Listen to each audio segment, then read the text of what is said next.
On the morning of September 17th of 1862, one of the bloodiest battles of the American Civil War, the Battle of Antietam, is about to commence. Here, near the banks of the Antietam Creek, 100,000 soldiers are about to fight in one of the largest and most crucial battles of the entire war. The next few hours could decide the fate of the United States of America.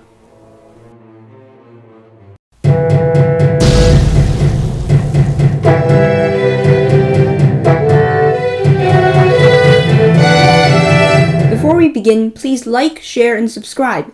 And if you have any future video ideas for this channel, please comment them below. The date is September of 1862. Following the Confederate victory at the Second Battle of Bull Run, General Robert E. Lee, commander of the 50,000-strong Confederate Army of Northern Virginia, has begun his bold assault into Maryland. Departing from Centreville on September 3rd, he advanced northwest along the Potomac River and divided up his army into contingents. The major part of his army he would lead personally to strike at Frederick, while other detachments would attack a multitude of Union-occupied cities across the river. As Lee advanced swiftly into western Maryland, Union General George McClellan, commander of the Army of the Potomac, set off from Washington, D.C. as well, with 87,000 soldiers, marching to intercept the Confederate army. As he moved westward along the Potomac River, two of his soldiers discovered a copy of Lee's battle plans, and they were brought to McClellan. The plans contained many details about the Confederate army's advance, and about how Lee had divided up his host into small detachments in order to strike at multiple targets in a short amount of time. Scattered across western Maryland, the detachments were each vulnerable to attack if McClellan could strike swiftly enough before they began to consolidate. However, at this excellent opportunity to crush Lee's army, McClellan, who was notorious for being indecisive at making decisions, waited 18 hours before resolving to take advantage of the intelligence and change the course of his march. This could have very likely ruined a great opportunity to destroy Lee's army once and for all. In the meanwhile, on the Confederate side, the first part of Lee's campaign had gone very well. Many Union cities fell to attack, and the rest of the army consolidated at the newly captured Frederick. There, Lee took another great risk, and divided up his host again, sending Major General Thomas Jackson, also known as Stonewall Jackson, along with Major General James Longstreet, with a contingent of his army to continue driving westward. However, matters soon took a complete turn for Lee.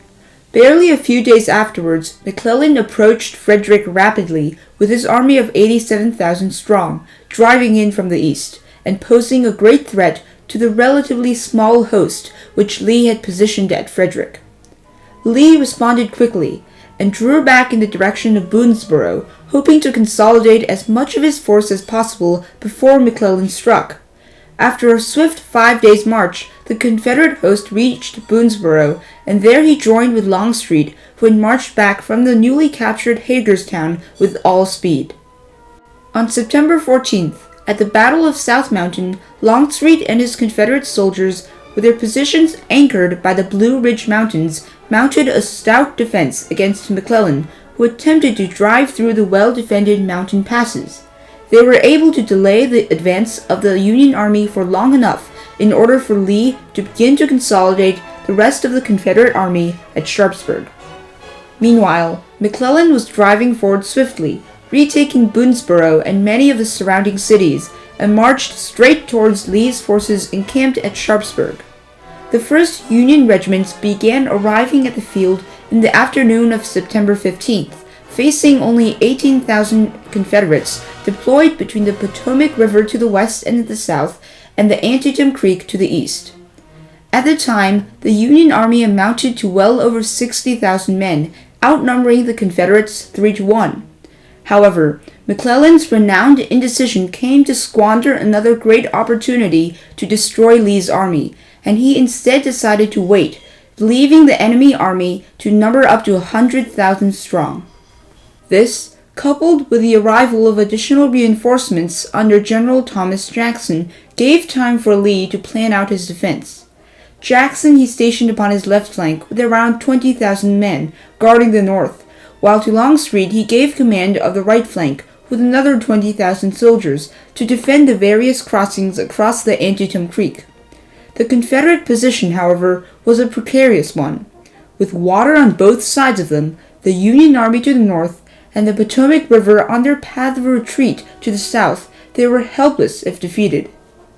The following day, minor skirmishes took place between the two sides, as well as the exchange of artillery fire.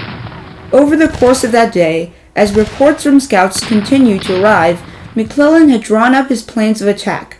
He decided to ford the Antietam Creek in the north early the following morning with the main part of his army, and strike at the Confederate left flank under Jackson, where he thought the enemy formation was the most vulnerable.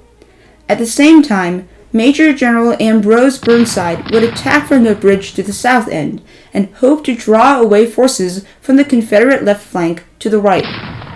McClellan, however, executed his plans badly. The orders he gave to his officers only allowed them to know what actions they were to take, and so that aside from him, few others knew about the overall plan of the entire army. This lack of coordination was to produce a great effect upon the outcome of the battle. At around 5:30 a.m. on September 17th, the Union Army launched its attack. Major General Joseph Hooker attacked Jackson's soldiers down the Hagerstown Turnpike from the north, and fierce rifle fire instantly erupted between the two armies. The Confederates, who had dug in securely, held off the Union soldiers as they advanced forward from the dense woods. At the time, both sides had a roughly equal number of soldiers in the immediate area, and for some time they exchanged short-range fire, with neither side being able to gain the upper hand of the other. As the Union Army continued to press forward, cannons from both sides began their bombardment, starting a fierce artillery duel as batteries fired furiously at one another and wreaking havoc in both armies. After a few minutes of intense battle, the center of Hooker's corps advanced forward and came into the dense cornfield at the center of the battlefield. As they drove forward, they came face to face with the Confederate soldiers dug in securely in the field, and a bloody close-range battle broke out, killing hundreds of soldiers on both sides in a matter of minutes. As the battle continued savagely in the cornfield, Hooker's men, reinforced by two more Union corps, had advanced into the woods on either flank and attempted to drive through them with their superior number. At first, they were held off by Jackson's men, and both sides engaged in fierce rifle fire, with neither side being able to gain the better of the other. Soon, however, as more and more Union soldiers arrived in the area, many of Hooker's men had driven through the west woods, and the opposing Confederates defending the forest were beaten back by fierce rifle and artillery fire. With Jackson's left flank buckling, and more Union soldiers pouring onto the field, the Confederate line was on the brink of collapse, and the day seemed lost for Lee.